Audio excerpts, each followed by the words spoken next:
tá bom? Então, pessoal, boa noite para todo mundo, tá bom? Que está presente aqui hoje na nossa última aula presencial, qual será ministrado conteúdo, tá bom? Porque ainda nós vamos ter um último encontro presencial daqui a 15 dias, mais para fazer os acordos, enfim, tirar dúvidas, responder questões, né, Renildo? Nesse sentido, tá? Então, essa é a última que tem conteúdo, então também já desde já, o Caro Renido vai falar também, mas avisem as colegas para depois assistirem a aula que vai estar disponível, tá bom? E que a gente tenha hoje a aula do melhor jeito, do melhor proveito. E acho que a gente tem que potencializar, gente, que a gente está com 12 pessoas também, é um momento que, enfim, vocês têm para poder falar, a gente conversar, né? Tudo. Gente, 15 dias atrás, espero que todo mundo esteja bem na medida do possível e com as condições que tem, né? Né, pessoal? E dando seguimento ao nosso encontro sobre projeto político-pedagógico e direitos humanos, e tanta coisa vem acontecendo nas escolas, né, gente? Tanta coisa vem acontecendo nas escolas, na nossa realidade, estamos em meio a uma guerra, por mais que a gente ache que é lá no Oriente Médio, isso já está afetando a nossa realidade de uma forma mais imediata no sentido do aumento dos combustíveis, mas sempre uma guerra, gente, a gente tem que pensar, e isso já vem mais forte desde a questão do genocídio em Gaza, mas também tem a pandemia, outros episódios que a gente vem vivendo, como mesmo a própria desigualdade que a gente vive no Brasil, né? Já são, de certa forma, laboratórios de dessensibilização, né? Humana, no sentido principalmente da nossa empatia, das nossas relações sociais, das nossas relações de solidariedade, né? De apoio e de entendimento enquanto sociedade, né? Então, toda essa convenção que a gente vem tendo de direitos humanos, né, que foi sobretudo construída no pós-guerra, pós-Segunda Guerra Mundial, hoje, e principalmente com, digamos assim, o distrato e o não cumprimento das regras do direito internacional, né, a gente vem em cada sociedade, em cada país, no momento de questionamento, né? Principalmente nesse momento de reorganização geopolítica e, sobretudo, de hegemonia, né? De um unilateralismo até então preponderante dos Estados Unidos. A gente entra num momento que tem outros atores em movimento aí, né? Nesse processo histórico, né? Em busca ou na construção ou tensionando para um multilateralismo. Então, muitas das convenções que a gente tinha no sentido econômico, político, cultural, ambiental, vêm sendo transformadas ou, de certa forma, desfeitas, né? E a gente vive um momento de... Sempre vivemos, enquanto sociedade, né, gente, um momento de tensão constante. E essa tensão, a gente vai ver aqui nas disputas de projetos de sociedade, né, gente?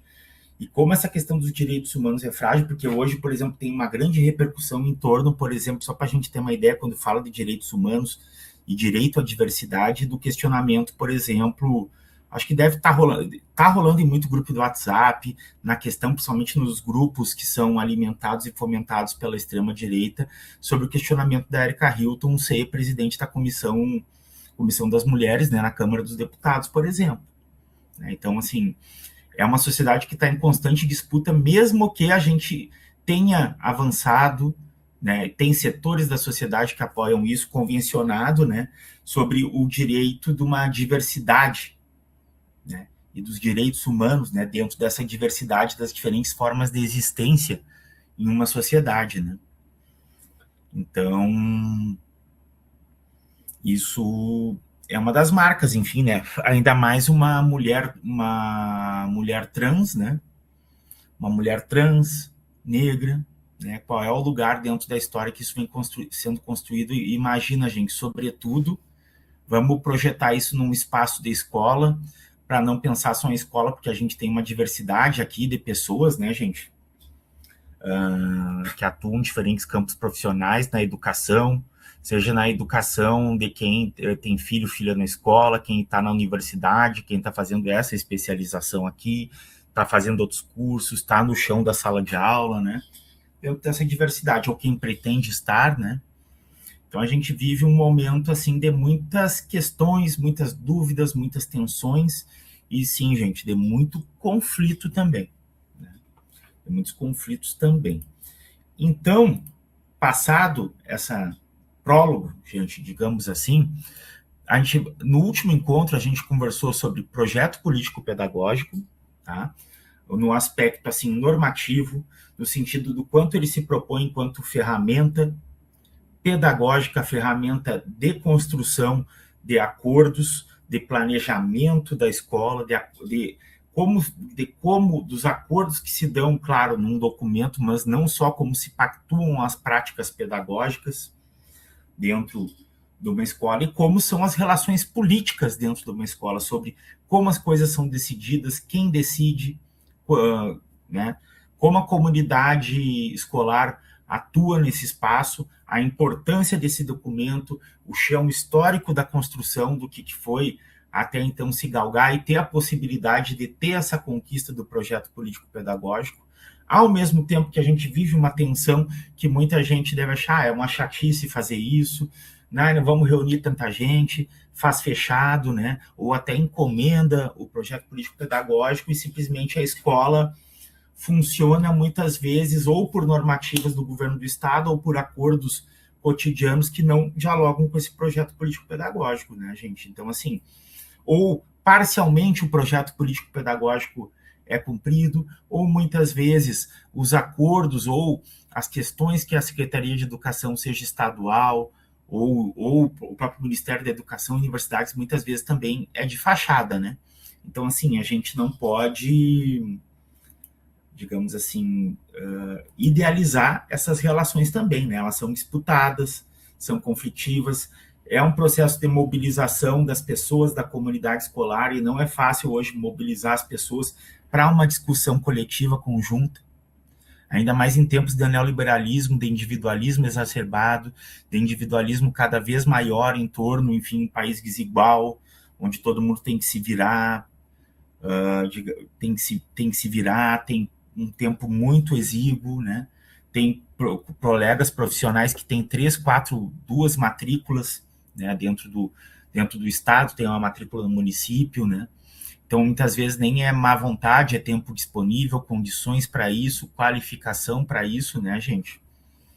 Tem muito discente, estudante, que também, além de frequentar a escola, trabalha, ajuda em casa, tem, enfim, uma realidade complexa aí para se pensar projeto político-pedagógico. Mas, enfim, estamos aqui e para conversar sobre isso, né, gente? Sobre tudo isso, né? E aí, gente, a gente tem que pensar o seguinte, olha, no encontro passado, então, a gente falou sobre políticas públicas e essas possibilidades e os temas trabalhados e a importância do projeto político-pedagógico na discussão dos direitos humanos. Hoje a gente vai conversar sobre currículo, práticas pedagógicas e avaliação, que são componentes, gente, que constam no projeto político-pedagógico, né? E não por acaso. Então, por isso que a gente vai conversar sobre isso, né, gente? E acho que uma primeira questão dentro dessas tensões que eu venho falando e conversando com vocês, gente, é assim,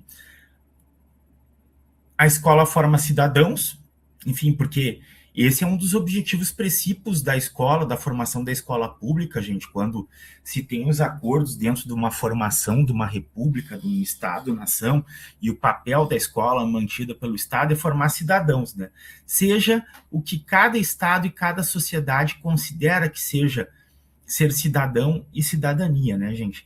Mas lembrando sempre, gente, assim, que cidadania, cidadão, vem muito no contexto de construção dos Estados-nação, de certa forma, no Ocidente, né?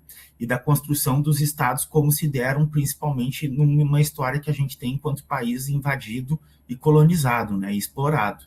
Então, os Estados vêm, quer dizer, o que é ser cidadão dentro de uma história e dentro do que são de uma construção de cidadania, sobretudo que vem importado digamos assim, por quem, né, teve depois, inclusive, o imperialismo na sua época e invadiu e colonizou outros países, né? Então, ele é considerado, inclusive nas ciências humanas, gente, um conceito-problema. Então, sempre quando a gente for usar esse termo, inclusive é bom, vocês que vão fazer monografia e trabalhos, colocar em nota de rodapé esse entendimento de cidadania que traz, né? Ele não é uma coisa assim que se joga de barato, né? E muito se fala em educação, inclusive nesses projetos neoliberais, o que mais se fala é de formar jovens cidadãos e empreendedores, né? Empreendedoras, enfim, cidadãs e empreendedoras. Então, assim, é só para a gente entender a complexidade e a tensão que tem até nesse termo, gente, né? Então, só para a gente ir falando. Pessoal, dentro desse esquema que eu trago para a gente ir se situando, então, assim, a escola forma cidadãos ou reproduz desigualdades? Qual é o projeto que está à tona na escola? E como o projeto político-pedagógico, enquanto ferramenta histórica, social, de luta dos movimentos da educação, né, de certa forma, discute isso, se contrapõe a uma ideia de desigualdade, né, de certa forma, de ser um espaço inclusivo, de ser um espaço de segregação e de não inclusão. Né? Então, afinal, qual é o papel da escola? Né? Qual é o papel da escola para além da idealização? Então, gente, a primeira coisa que a gente tem que pensar é o seguinte, a partir dos textos que vocês leram. O currículo, que é aquele componente que vai no projeto político-pedagógico, que a gente discutiu bastante, que não é o projeto em si, é só uma parte do projeto político-pedagógico, né, gente? A gente tem que pensar o seguinte, principalmente quando fala de BNCC, né, e esses outros aspectos, o currículo é selecionado, gente. É selecionado dentro de um recorte de realidade, dentro de um objetivo que se tem em educação e é pactuado isso entre governos, sociedade, dentro dos seus limites, dentro de uma democracia que a gente constrói a duras penas, né? Ele é, de certa forma, selecionado e elegido, né? Sobre o que deve ser ensinado e aprendido nas escolas. Mas aprendido de forma geral e depois, claro, com a liberdade de cátedra de cada professor e professora, né, gente? Mas o currículo, ele é selecionado e ele expressa as relações de poder na sociedade, gente. Expressa as relações de poder, né? Ou seja, não é à toa que, por exemplo, essa ideia do empreendedorismo se adentra às escolas, ao mesmo tempo que os direitos humanos se adentram também às escolas, elas fazem parte, a seleção desses currículos faz parte do conjunto de conflitos e das mudanças na sociedade, né? E das disputas que se dá. Porque por muita gente, direitos humanos não estaria sendo, digamos, trabalhado, aprendido e ensinado nas escolas, né, gente? Então tem que considerar isso. Então, currículo sobre o que vai ser ensinado e aprendido é uma seleção que é feita e reproduz relações e disputas de poder na sociedade, né, gente? Então, sobre o que ensinar, quem aparece e quem é invisibilizado. Quem orienta e quem controla isso, né, gente? Quem tem visibilidade e quem é invisibilizado no espaço das escolas. Isso é importante estar pensando, gente. E, sobretudo, num contexto, tem que pensar o contexto das pessoas com deficiência, os grupos de LGBTQIAPN+, né, como é que isso se dá nas escolas, inclusive na Paraíba aqui, gente, por exemplo, tem gente de todo o Brasil aqui, né, cada estado tem uma realidade, mas na Paraíba em 2022 a gente teve uma CPI na Assembleia Legislativa aqui para entender a realidade da população LGBTQIAPN+, nas escolas, e os resultados, assim, são chocantes, né, nesse sentido do cuidado, do acolhimento, né, e da situação dessas populações nessas escolas, né? Então, por exemplo, então, como diria aqui Michael Apple no gráfico, pessoal, aqui, essa apresentação eu vou deixar disponível depois na plataforma, tá, pessoal? O currículo é uma tradição seletiva e ele expressa relações de poder. Outra questão que o Michael Apple, pessoal, não sei se vocês já ouviram falar de Michael Apple, e ele traz, que é um autor, digamos, um pensador norte-americano de tradição crítica, marxista, né?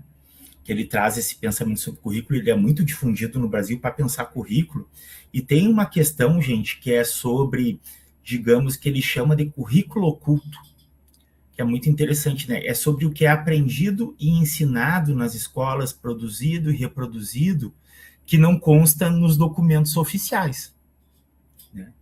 E que geralmente é o que ele vai dizer, o currículo oculto tem um peso tanto quanto maior numa escola do que um currículo que está oficializado, trabalhado.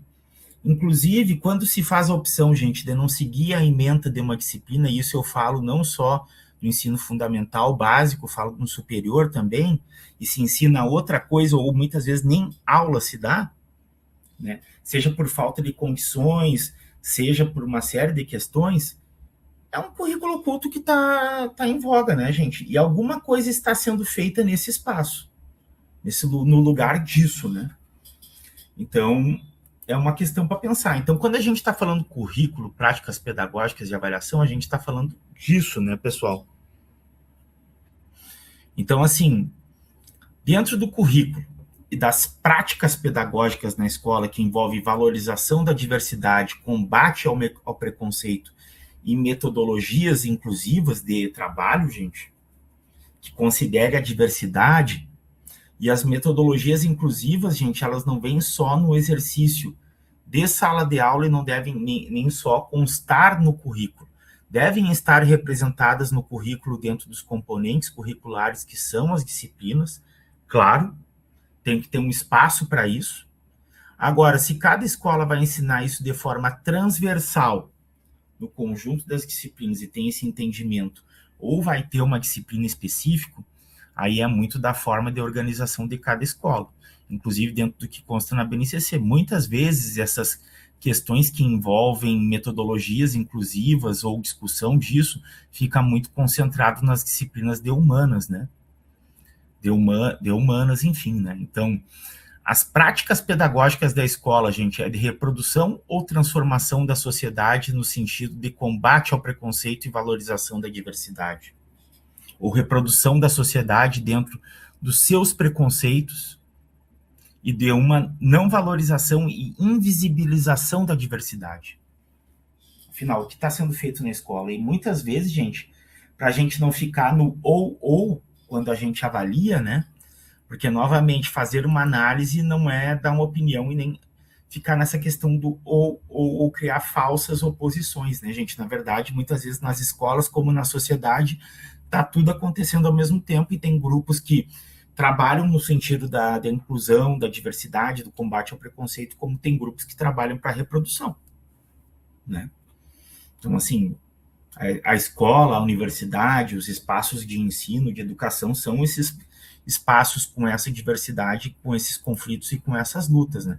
Que muitas vezes se expressam na sala dos professores e das professoras, na hora do recreio, na hora dos intervalos, nas reuniões de colegiado, nos conselhos de classe, né? Enfim, sobre que práticas são, de certa forma, fiscalizadas, quando uma turma denuncia um professor ou uma professora, de certa forma, que reproduz preconceitos, ou quando um professor um professor denuncia a algum estudante ou algum grupo de estudantes que, né, nesse sentido, denuncia ou encaminha para um trabalho pedagógico, educativo, né? Um conjunto de estudantes que está reproduzindo isso, né? E não vamos longe, pessoal, vamos considerar aqui um exemplo bem chocante que aconteceu, não sei se vocês viram, essa semana, num grupo de escola particular, sobre um grupo de meninos, considerando depois daquele episódio muito triste que aconteceu no Rio de Janeiro, né, da menina de 17 anos que passou por um estupro coletivo, um grupo de estudantes, uma escola particular, o qual a imagem de fundo do grupo no WhatsApp era o Epstein, né? E eles selecionavam nesse grupo meninas que seriam estupráveis ou não, né? Então, assim, também, outra coisa, gente, a escola não é uma bolha diante da sociedade. Na escola são reproduzidos esses valores da sociedade porque a escola não está descolada da sociedade, né? Então, se a gente tem uma educação em crise, a gente é reflexo de uma sociedade em crise, de uma sociedade que não investe, não valoriza, né, dentro da sua representação, que é o Estado não valoriza, não respeita a educação, né, não investe nem 5% na educação. Então, a gente tem esse conjunto de desafios, né? Para estar falando, gente, desse núcleo aqui, né, no slide aqui, que é os direitos humanos na educação, né, gente? E trabalhar direitos humanos, gente, uma educação para inclusão, para diversidade, que trabalhe os temas de raça, gênero, etnia, os temas sociais, das desigualdades sociais que a gente vive, né, no Brasil e muitas vezes também no mundo, né, não é um desafio, né? É um desafio trabalhar esses direitos humanos. Então, assim, a gente tem que considerar essas práticas pedagógicas, né, gente, assim, e o currículo, a avaliação nesse sentido do quê? No currículo tem o quê? O que é ensinado, aprendido, trabalhado no dia a dia. Mas uma escola não é só sala de aula, né, gente? É como que se dão essas práticas em sala de aula e nos espaços de decisão, discussão, recreio, entretenimento, socialização na escola, entre a comunidade escolar. Como é que é a relação entre professores, professoras, estudantes, pais, mães e responsáveis, também como que é e se dá essa relação. E a avaliação de quem, né, gente? Porque a gente tem que pensar também, né, e tem um autor que é muito conhecido dentro do campo da sociologia da educação, dos estudos da educação, não sei se vocês já ouviram falar, que se chama Pierre Bourdieu. E ele tem um livro, gente, que se chama A Reprodução, tá? Junto com outro autor, que é o Passeron, o qual ele estuda essas relações de reprodução de desigualdades dentro da escola e como que isso se dá. E esse elemento de seleção pedagógica e de reprodução das desigualdades sociais tende a ser, nas diferentes sociedades, tanto que é um livro muito estudado, lido, reproduzido e repensado, né, aqui no Brasil, e as avaliações da forma como elas são feitas, elas tendem a reproduzir seleção, diferenciação e exclusão, né? Principalmente dentro das condições ao qual, quais são as avaliações que são escolhidas de serem feitas, como elas são feitas, né? E para que elas são feitas, né, gente? Educação, avaliação, ele é um instrumento de aprendizagem também, um momento de aprendizagem, ou a avaliação é um momento que se transformou num jogo de erra e acerta, de uma ilusão que se está medindo conhecimento, né? Como é que você avalia todo mundo da mesma forma, sendo que tem uma diversidade de pessoas com as suas diferenças dentro de uma sala de aula? Muitas vezes a gente pensa, mas como é que avaliaria, professor? É porque a gente vem de uma cultura, né, gente, sobretudo de educação e aula, assim, principalmente, gente, assim, muito aulesca, muito centrada na sala de aula e muito centrada na questão da prova, né? Que é o qual o nome já diz, né, gente? É provar o que você aprendeu, né? Ou que foi ensinado. Né? Você tem que provar, então se faz uma prova, o qual você não tem consulta, que é extremamente baseada em memorização, ou leia-se, na melhor forma, decoreba, né? Então, assim, isso, as formas de avaliação vêm sendo cada vez mais pensadas e repensadas, gente. E não é um movimento só no Brasil, é no mundo todo. Inclusive, processos de seleção, por exemplo, falando em avaliação no sentido mais amplo, de educação no sentido mais amplo, de seleção para as universidades, né? E não é só no Brasil, é no mundo, né? Perspectivas de avaliação que sejam inclusivas, né? Não tem, gente, numa turma que tem uma diversidade de pessoas que tenham, por exemplo, vamos lá, TDAH, pessoas com deficiência, neurodivergentes, que estudem determinados temas que tenham a ver, digamos assim, com as condições de cada um, estudar com as condições que tem, de pensar uma avaliação que não considere hoje essas características, gente. Porque uma prova, ao qual é dada num tempo limitado, que a pessoa tem que memorizar e decorar, muitas vezes, e vem e reproduzir isso numa avaliação, muitas vezes não é possível para pessoas que muitas vezes não têm nenhum espaço direito para estudar e muitas vezes nem o tempo, mas tem outras formas de aprendizagem e de avaliação que podem considerar esse percurso, né? O que não se... Claro, gente, o que não exclui, né, de certa forma, que determinados conteúdos, determinados temas têm sim que serem trabalhados e para aprovação, né, gente, da pessoa para uma próxima etapa, seguir dentro do processo, dentro do sistema de ensino, tem que, digamos, não digo que tenha que saber de cabo a rabo tal coisa, mas tem que ter uma noção, tem que ter o conhecimento e tem que ter passado pela discussão daqueles temas dentro das suas teorias, conceitos, métodos, metodologias, né, dos seus principais referenciais. Também não quer dizer que a gente tem que trabalhar com as condições, mas não quer dizer subtrair conhecimento, né? Então, assim, isso é importante. Então, quando a gente está considerando, pessoal, falar de direitos humanos na educação, na escola, na universidade, seja onde cada um esteja tendo a sua experiência ou teve a sua experiência no espaço de ensino, a gente tem que considerar o currículo, as práticas dentro de sala de aula e fora da sala de aula e como as avaliações são feitas, né? Isso é muito importante. O que eu diria, gente, que quando a gente fala de direitos humanos, a gente tem que considerar trabalhar os conteúdos de forma contextualizada, situada e apropriada. A realidade que a gente tem dentro da escola, dentro da comunidade e dentro da turma que a gente tem, né? Quem está ministrando e quem também tem que considerar isso, né? E isso é um desafio, gente. Vamos lá. Estamos falando de 2006, 2007, 2008, quando começa essa discussão de colocar os temas dos direitos humanos numa correlação de forças favorável num determinado momento, com um determinado governo e sistemas dentro da escola. Então a gente vai ver, gente, 18 anos, 20 anos, né? Recém está saindo da adolescência esse tema. Pode parecer, professor, mas já tem 20 anos. Gente, 20 anos no tempo história da construção do conhecimento, isso não é nada. Então, é um processo que ainda está em construção. Está em construção. E se ele está em construção, gente, ele está em disputa. A gente tem que batalhar e lutar por ele.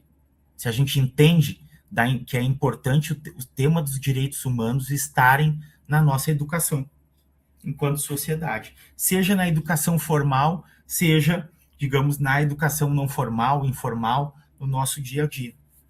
Então, tem esses aspectos a considerar. O Joelder, ao meu ver, uma grande discussão que devemos fazer sobre o currículo é a inserção do empreendedorismo no ensino técnico no ensino médio. O empreendedorismo incute na cabeça do adolescente que o seu fracasso e o seu sucesso é culpa sua individualmente. E o ensino técnico transforma em um trabalhador sem direitos. De fato, a gente tem que fazer essa discussão. E hoje, a que papel se cumpre essa ideia de empreendedorismo que está se dando, né?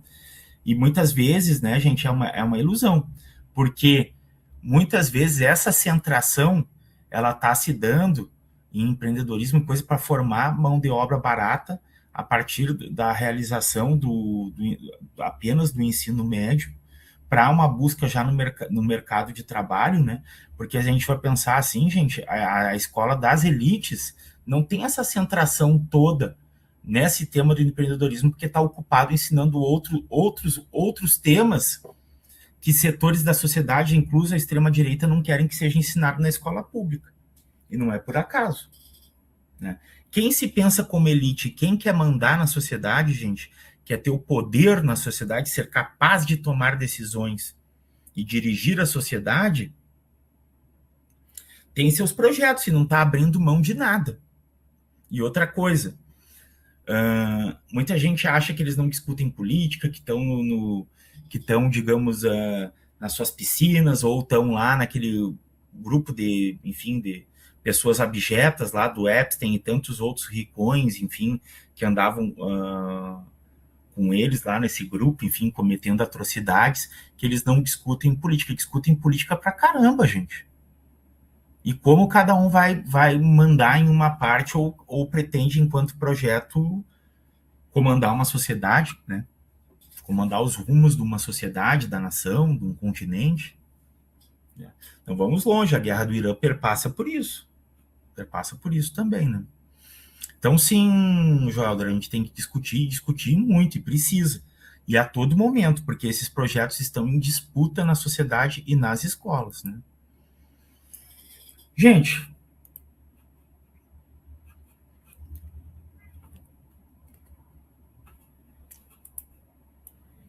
direitos humanos no projeto político-pedagógico e na educação, gente. Então, as práticas pedagógicas constituem um espaço concreto onde o currículo se realiza. Não tem, gente, como ter apenas o. Porque é aquilo que eu estava falando, não adianta ter uma prática pedagógica na escola dissociada do currículo. Né? Porque aonde é onde o currículo se realiza, gente, é nas práticas pedagógicas. Né? E, portanto, é nas práticas pedagógicas que é, ou seja, é na forma de ensinar, aprender, socializar, tomar as decisões na escola, planejar quem vai ter acesso a determinados recursos na escola, as condições de se ter aula.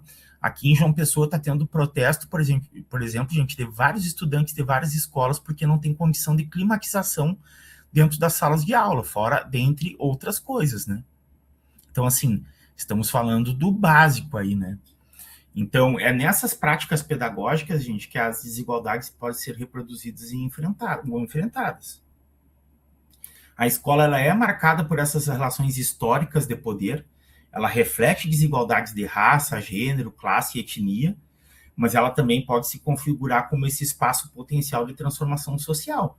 Não à toa que esses conteúdos, esses temas, enfim, está sendo colocado pela BNCC, pelo Estado, quando se tinha um aporte maior de recursos, inclusive um estímulo maior para se trabalhar isso nas escolas, né?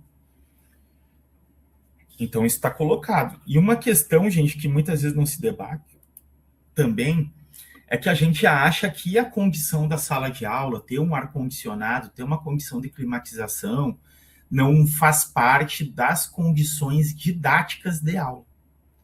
Gente, não adianta você ter a melhor didática se está 45 graus dentro de uma sala de aula cheia de jovens, de pessoas, ou mesmo numa universidade cheia de pessoas adultas, porque inclusive, gente, cada corpo dissipa calor, emite calor, né, produz calor. Né? Então, assim, não tem didática aqui sem condições. Então, isso faz parte também dos recursos didáticos, né, gente? Por mais que a gente ache que não, né? Então, isso vem acompanhado. Né? Isso também é sobretudo o que, gente? É a possibilidade da inclusão e das pessoas frequentarem a escola. E principalmente, por exemplo, só dar um exemplo, e é uma coisa que está acontecendo bastante e eu tenho vivenciado isso, né? Nas aulas que eu ministro. Pessoas, gente, que tem já um histórico de síndrome do pânico, por exemplo, terem manifestação do síndrome do pânico a partir das altas temperaturas em sala de aula, né? Porque um dos gatilhos, né? Um dos gatilhos para síndrome do pânico é o estresse por calor, por exemplo, né, gente? Então, quando a gente fala em inclusão, considerando esse conjunto de, enfim, né, gente, da saúde mental, das doenças mentais e se a escola é um espaço de produção de reprodução de doença mental ou um espaço de promoção de saúde mental, né? Até isso, quando a gente fala isso, né, pessoal? Então, é isso. Então, dentro desses diferentes contextos, né? Então, nesse contexto, gente, práticas pedagógicas comprometidas com os direitos humanos exigem abordagens interseccionais. O que quer dizer, gente, na interseccionalidade? Não adianta a gente trabalhar a questão de gênero, raça e classe de forma separada. A gente vai ter que trabalhar isso de forma interseccional, porque a realidade de uma menina preta, entende? De uma menina preta e pobre é muito diferente de um menino branco, mesmo que não tenha as condições sociais devidas. É diferente dentro da forma de organização e diferenciação na nossa sociedade. A gente vive, entende? Nesse sentido, então, tem que considerar essas questões relacionadas, porque muitas vezes, inclusive, os dados de mercado de trabalho e de acesso à educação, né, a gente mostram que tem diferenças nisso, desde o mercado de trabalho, quem recebe mais, recebe menos, e de tratamento e acesso à educação a partir do seu gênero, da sua condição de classe e da sua cor, né? Então, metodologias inclusivas e valorização da diversidade tem que articular conhecimento, experiência, ou seja, não é só a experiência do estudante, da estudante, do professor, da professora, gente. É a experiência da escola no tratamento e nas suas práticas pedagógicas, né? E considerar os processos identitários hoje que a gente vive na sociedade, né? Então, trata-se de a gente deslocar essa prática docente de uma lógica transmissiva, né? Ou seja, sair de uma lógica de ensinagem, apenas de reprodução dos conteúdos, para uma perspectiva crítica, dialógica e que pense, né, como cada um, cada uma vai estar vivendo na sociedade dentro das suas diferentes formas de existir pelo que se é, né, gente? Pelo que se é.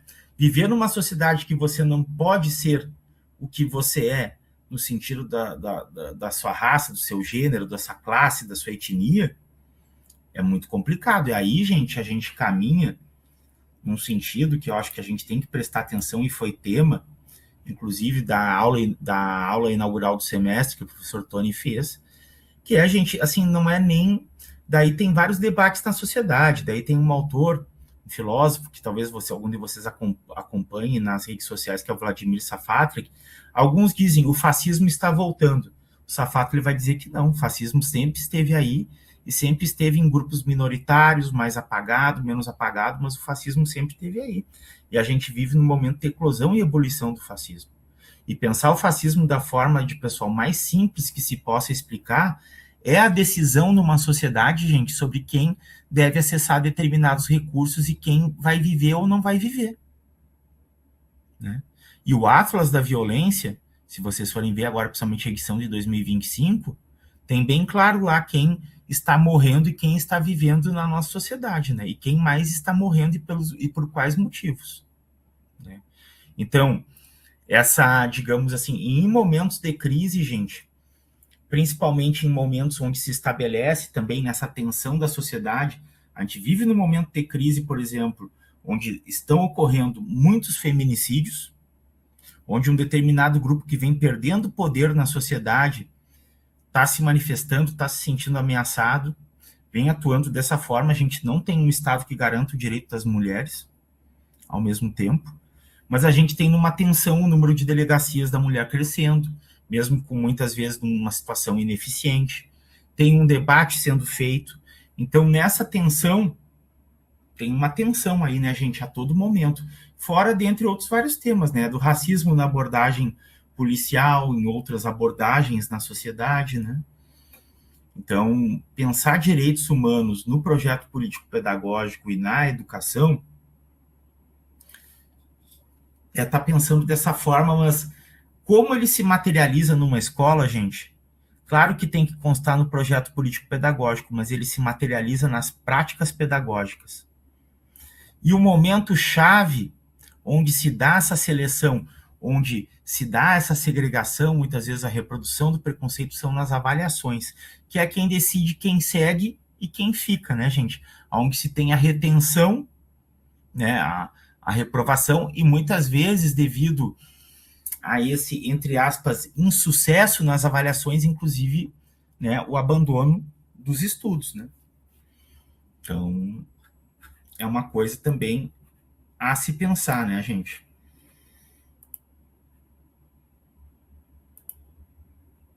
A avaliação escolar, gente, ela frequentemente é tratada como instrumento técnico, é, na realidade, sim, um mecanismo central de regulação e reprodução de desigualdades, muitas vezes, e nas maioria das vezes.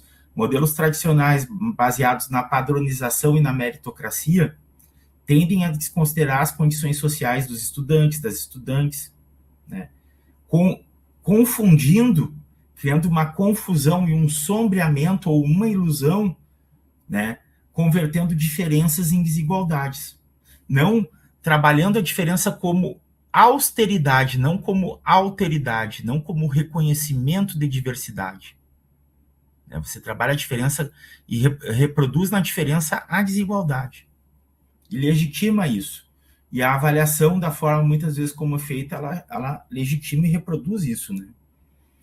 Em contraposição, né, gente, uma avaliação orientada pelos direitos humanos, ela deve ser formativa, processual e contextualizada, reconhecendo trajetórias, experiências e essas múltiplas formas de aprendizagem que é possível, para além, por exemplo, de uma prova, para além, por exemplo, de um trabalho que pode ser feito em casa, dentro de experiências de trabalho em grupo, experiências colaborativas e de troca de conhecimentos, o reconhecimento de que os conhecimentos são diferentes e que eles são possíveis de ser trocados, que a sala de aula é um espaço de sociabilidade onde, sobretudo, mais do que se ensina, se aprende, e onde, entre os estudantes e as estudantes, reconhecer que eles podem, né, de certa forma, também nessa formação pela socialização, eles estarem aprendendo e ensinando entre eles, né?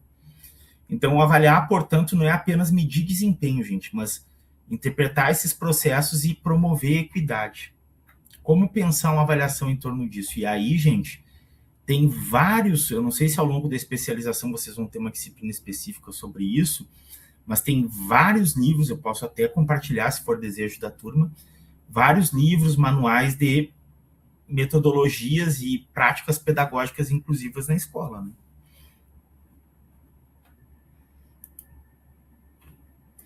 Gente, 19h52, até aqui alguma questão, alguma dúvida? Algo que vocês querem perguntar? Alguma coisa pelo chat, pelo microfone?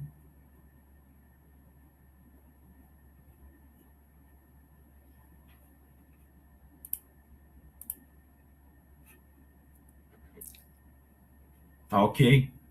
Vou compartilhar, Tatiane. Vou compartilhar sim. Então, gente, pensar currículo, práticas pedagógicas e avaliação na perspectiva dos direitos humanos, a gente está falando sim de uma educação para justiça social e equidade. A busca disso, né?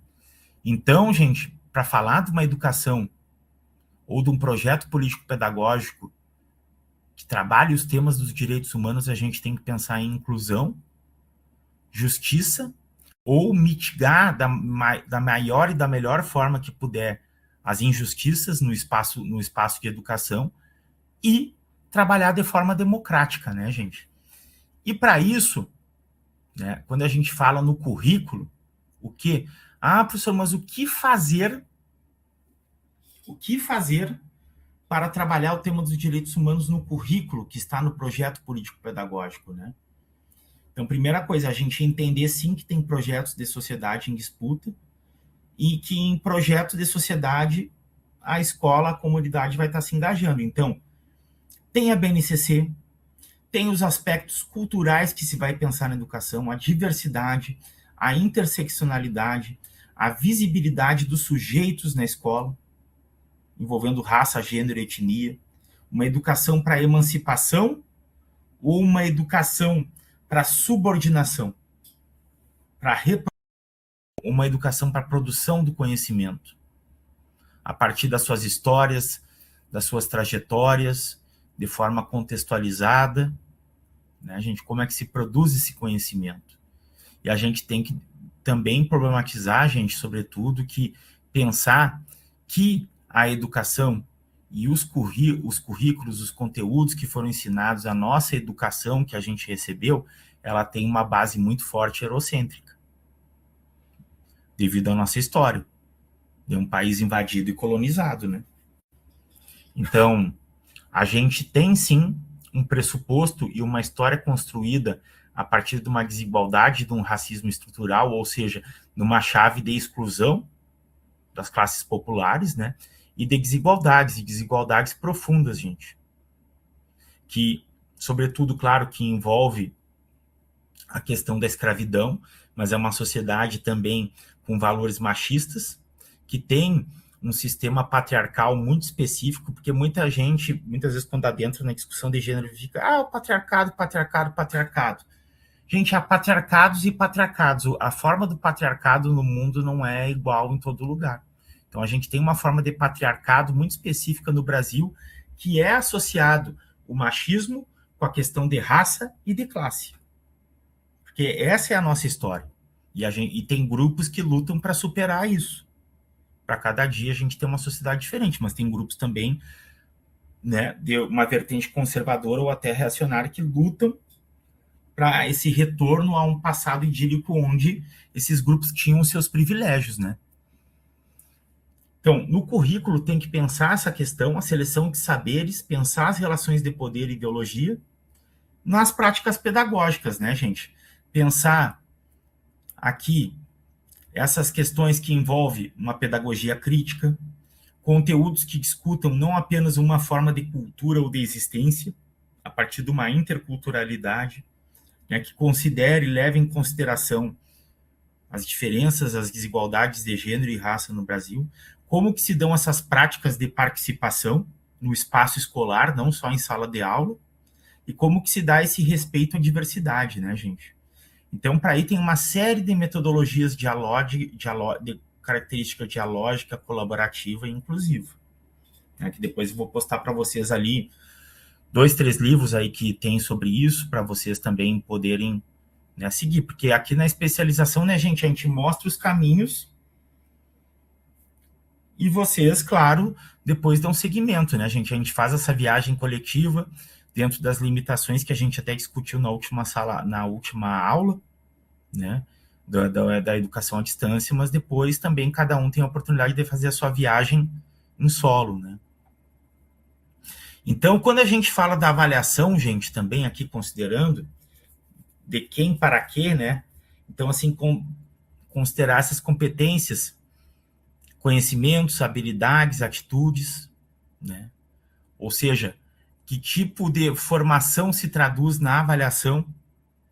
E a gente quer uma avaliação para decoreba, para reprodução de conhecimentos ou que se produzam conhecimentos, né? Então, gente, do que se chama de eixos norteadores é a gente estar pensando diversidade, interseccionalidade, ética, cidadania, participação social, para estar construindo uma escola inclusiva, né? Então, entra nesse dilema e nesse conflito e nesse debate que se dá nos espaços de educação, gente. É uma tensão que a gente tem entre reprodução e transformação. Ou seja, uma escola para reprodução das desigualdades ou para transformação e para a construção de uma sociedade que a gente pense as relações em forma de equidade, de reprodução de preconceitos ou de participação e visibilidade, né, dos diferentes grupos sociais. É uma relação de reprodução de exclusão ou para a construção de uma justiça social. Então, tem essa tensão. E quando a gente fala da escola como espaço de emancipação, né, gente, respeito aos direitos, isso está em constante disputa. E a partir do momento que a gente tem um governo, na sociedade, uma mobilização a partir das organizações e movimentos sociais, que tem um momento de retração, é aquilo que a gente estava conversando nas outras aulas, gente, não tem espaço vazio na sociedade, ele é ocupado pelos diferentes grupos que disputam a hegemonia e o poder na sociedade, né? Então, no momento que tem uma retração, outros grupos com outros interesses vão ocupar os espaços das escolas, vão ocupar os espaços nos governos, nos conselhos, e vão mudar a concepção, vão tentar mudar a concepção de escola, pensar outra coisa. A exemplo, gente, está em constante disputa, é esse modelo de escola cívico-militar, que é diferente das escolas militares que sempre existiram, né? Sempre teve. Mas agora o modelo de escola cívico-militar, que vem dando, sobretudo, muito pano para manga e debate em estados como Goiás, Minas Gerais, São Paulo, ou das escolas cidadãs, né, que dentro de toda uma perspectiva de empreendedorismo, que é um laboratório hoje aqui no Nordeste, Ceará, Paraíba, São Paulo também, mas, por exemplo, aqui Ceará e Paraíba destacam-se no Nordeste como esses laboratórios dessas experiências, né? E de uma forma muito confusa, porque, de certa forma, não deixam de trabalhar esses temas. mas tem um esvaziamento de sentido das palavras para substituição de uma outra semântica. E muito no neoliberalismo, gente, dentro dos preceitos neoliberais, é uma das características, ressemantizar e ressignificar o significado das palavras historicamente, esvaziá-las de sentido político emancipatório, preenchendo elas a partir das formas de relação econômicas dadas na sociedade, né? Aqui, gente, quando a gente fala em educação, aprendizagem em conflito, né, é isso que eu estou falando aqui o encontro inteiro, né, gente? E que está nos textos que foi passado para vocês no terceiro módulo da disciplina, né? Então, a escola, ela opera permanentemente em uma tensão entre reprodução das desigualdades e a possibilidade de transformação, né? Eu nem digo de um lado. Ao mesmo tempo, numa escola tem práticas excludentes, currículos eurocentrados e avaliações seletivas que reforçam hierarquias e desigualdades. De outro, há uma possibilidade, gente, de valorização da diversidade, participação democrática e a construção dessas práticas, né? Essa tensão não é externa à escola, mas ela é constitutiva da própria dinâmica da sociedade e se produz e reproduz a partir das especificidades de cada realidade escolar, né, gente? Elas se reproduzem numa escola. Principalmente vamos pensar, gente, na questão do bullying, né? Hoje é um debate muito feito, enfim, e o bullying em relação aonde que geralmente o bullying geralmente recai, né, gente? Pessoa, assim, tem vários estudos sobre pessoas mais retraídas, mas bullying também tem um recorte, uma reprodução de classe, de cor, de gênero, de etnia. No bullying se reproduz essas relações também, né?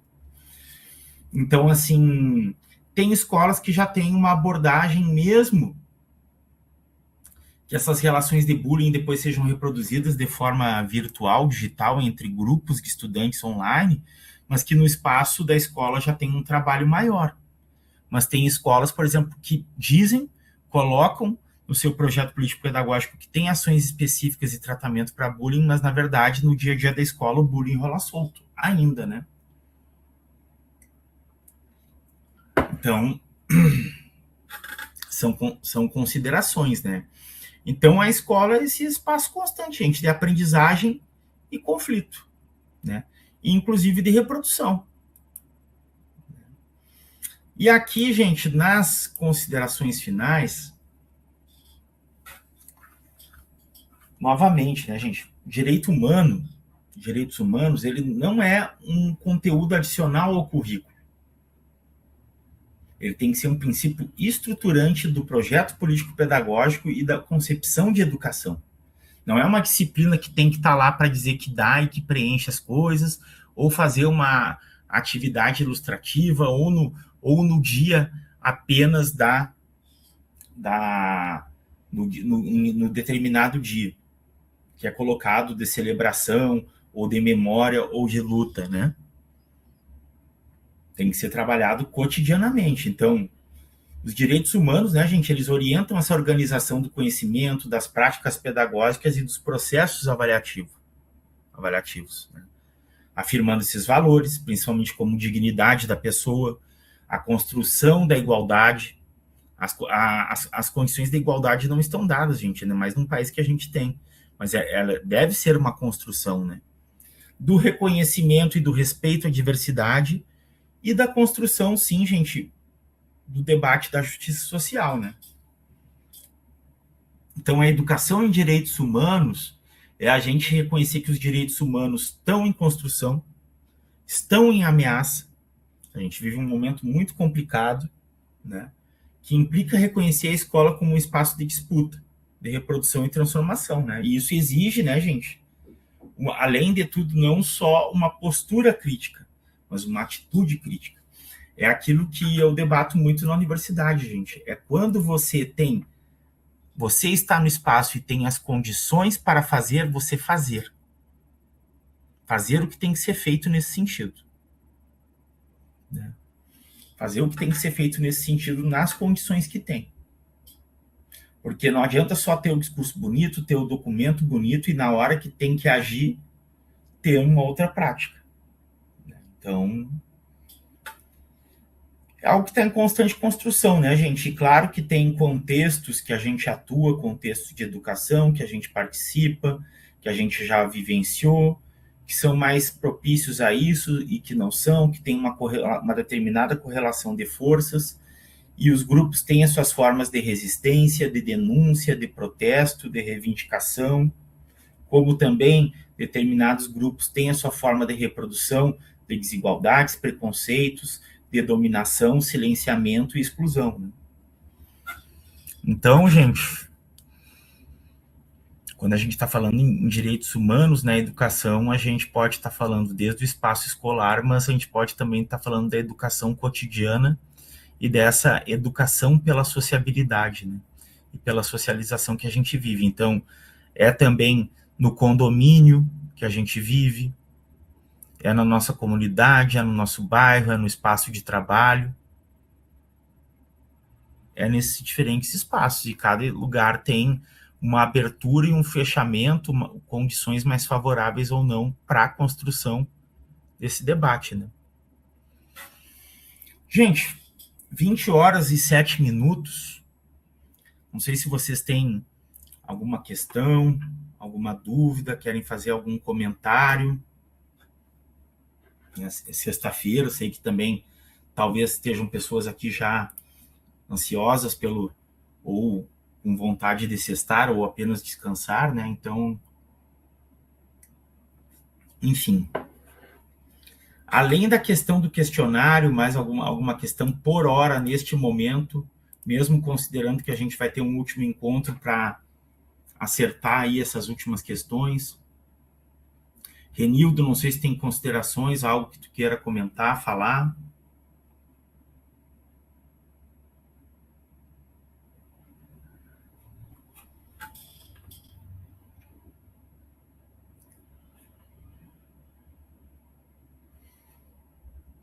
Vou dar um minuto aí, pessoal, para caso alguém queira se manifestar, que senão a gente vai começando a se encaminhar para o encerramento do encontro aqui, tá bom?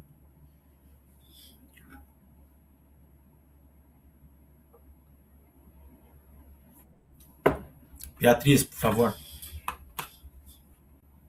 Boa noite, gente. Estão conseguindo me ouvir?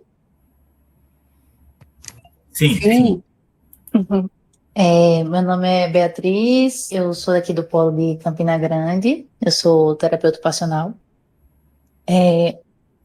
Então, professor, todas as coisas que o senhor falou hoje eu achei bem interessante, bem pertinente. Eu fiquei só ouvindo aqui que, enfim, todas as questões que o senhor abordou sobre a questão da educação de direitos humanos na escola, a importância de práticas emancipatórias, toda essa questão, né, também, por que não, sociológica, antropológica, atravessa muitas práticas e profissões além da escola, né? Eu, enquanto terapeuta ocupacional, a gente também, como você fala que os colegas já ouviram muito falar isso, meu Deus, da terapia ocupacional social, a gente tem muito esse repertório da antropologia cultural, da sociologia, da antropologia, né? Que, enfim, a gente consegue perceber essa importância que o senhor falou da interculturalidade, né? Da questão da raça, gênero, classe social, por que não também essas questões de gênero, né? Enfim, unidade de gênero, tudo que envolve isso. No ambiente da escola também é muito importante a gente entender a fala, né, dos professores, como a escola se põe, né, em relação àquelas temáticas. E eu fiquei pensando aqui, né, quando eu estava falando, de umas questões assim que eu pensei, né, quando eu tenho amigas também, enfim, que estão no meio escolar enquanto pedagogas, e tem algumas questões de problemáticas que vêm dos pais dos alunos, muitas vezes. Eles não gostam que sejam discutidas certas questões, né? Então, problemas, questões de religião, ainda mais religiões de matriz africana. Então, a gente vê uma questão de intolerância religiosa bem grande no meio escolar, né? Isso é um problema. Essa questão também de não se permitir e não se gostar de se discutir sobre outras culturas, né? e sobre gêneros, questão mesmo, até de questão sexual mesmo, que é uma coisa tão importante, né, da educação, de aproveitar a escola para isso também. Então tem um tabu da própria escola e dos pais em relação a isso. Então, são desafios muito grandes, né? A gente não vê isso só na escola pública, mas na escola privada também.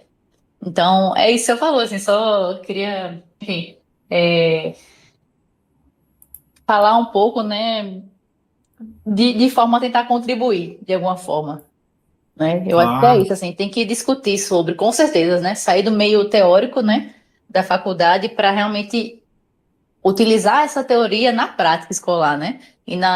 Nas áreas de atuação onde a gente esteja, né? Então, é isso.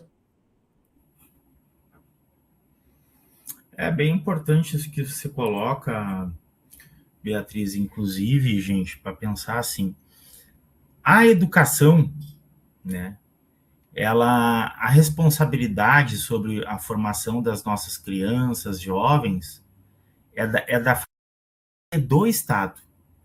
A família não tem que interferir sobre o que é aprendido e ensinado na escola em relação ao que consta na base nacional curricular comum, no projeto político-pedagógico, nas diretrizes nacionais de educação, no que tange a sociedade. É claro que os responsáveis, os pais, as mães, eles têm que discutir com a escola, assim, as condições de ensino, né? Ou digamos assim, como está se dando a determinadas práticas pedagógicas em relação ao seu filho, sua filha, ou a pessoa ao qual eles são responsáveis, né? Nesse sentido. Agora, não cabe à família, se a gente tem enquanto acordo e legislação, né, interferir sobre debates interculturais, sobre o reconhecimento da diversidade da nossa sociedade, né? Então, assim, em tese, por mais que tenham escolas, digamos assim, que não, escolas vinculadas à religião, né, que tem uma regulação maior sobre isso e pouca fiscalização também, né, porque isso também deveria ser fiscalizado, né, gente? Isso é uma construção, né? É uma construção, mas de fato, e a escola deveria ter uma postura mais firme e uma organização. Isso tem a ver com a organização, gente, né, da escola, né? No sentido de dizer, olha, gente, trabalha desse jeito, porque é o que está dado sobre o que é pactuado enquanto sociedade, sobre o que deve ser ensinado ou não, aprendido numa escola.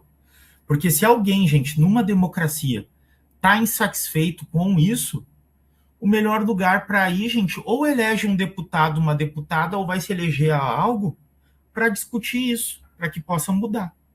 Só que a gente vive numa sociedade, gente, das desigualdades estruturais, do racismo estrutural, da desigualdade estrutural, uma sociedade que tem todo um histórico construído a partir de uma relação de exploração, dominação e de autoritarismo, né? Tanto que não é à toa que aventuras autoritárias voltam a ser propagadas na sociedade. Não é à toa que se tem hoje uma base orgânica, organizada, e com uma base muito bem organizada na sociedade, gente, que tem uma crença numa figura autoritária e abjeta, como, por exemplo, o Bolsonaro. Isso está organizado na sociedade, a gente tem que reconhecer. E isso é a sociedade em disputa. Então, isso que chamam de polarização, que a polarização está polarizada. Não, é uma sociedade que está em disputa. Está em disputa. E é um grupo legítimo tanto quanto os outros, porque a gente, na democracia, não soube trabalhar e não soube atuar na manutenção da conquista dos direitos que conquistamos, e a todo momento, onde numa sociedade, digamos, a gente não tem um entendimento dessas questões, grupos de vertente, de viés autoritário vão surgir. Porque isso está enraizado na sociedade também. Então a gente tem muito trabalho pela frente. Né?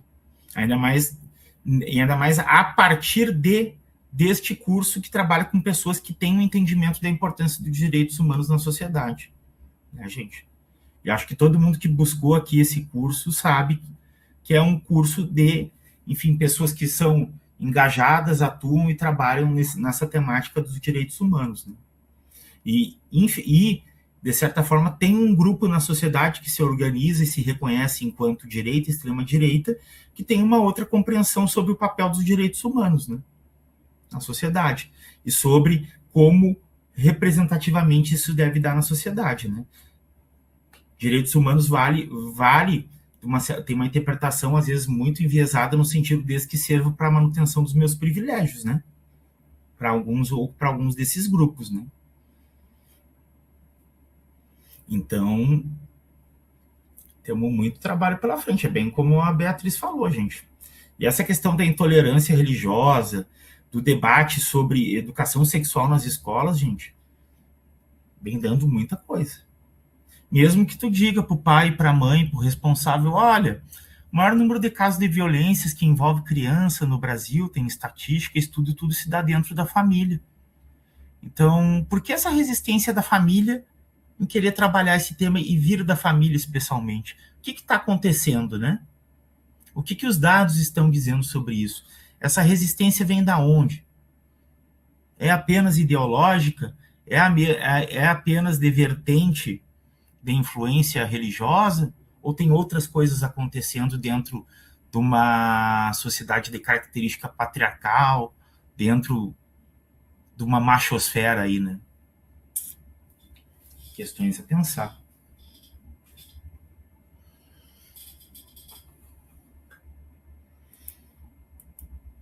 Gente, conforme a gente combinou, né? Nossos encontros seriam em torno de 1h e 20. Se mais alguém tiver alguma questão, algo a falar, vamos ver aqui no chat.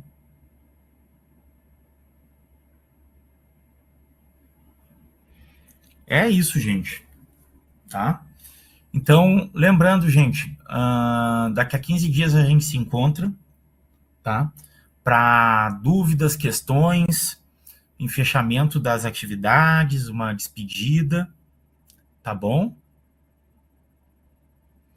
A gente se encontra daí para conversar também, fazer o fechamento da disciplina, acho que é importante a gente trabalhar com esses fechamentos também, dar um significado aí para tudo que a gente viveu nesses 2 meses, na parte assíncrona, síncrona, tá bom?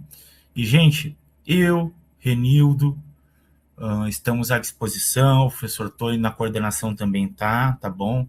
Se vocês souberem de algum colega aí alguma colega que anda desanimado, chama, diz que a gente está aí aberto para conversar, né? Não desistam, é um tema importante, é uma formação importante, e cada um dentro das suas condições podendo fazer da melhor forma, né, gente? O curso está aí para isso, tá bom? Gente querida, um abraço, tudo de bom, bom final de semana, sextou, aproveitem, quem é que sextar, sexte, quem não é que sextar, descanse, e a gente conversa daqui a 15 dias ou seguimos em contato nos fóruns, etc. Eu e o Renildo já está corrigindo as avaliações, eu vou me somar a ele essa tarefa a partir dessa semana, e a gente vai estar trabalhando também já nas avaliações de vocês. Tá bom, pessoal? Forte abraço, tudo de bom. Boa noite, professor. Obrigada.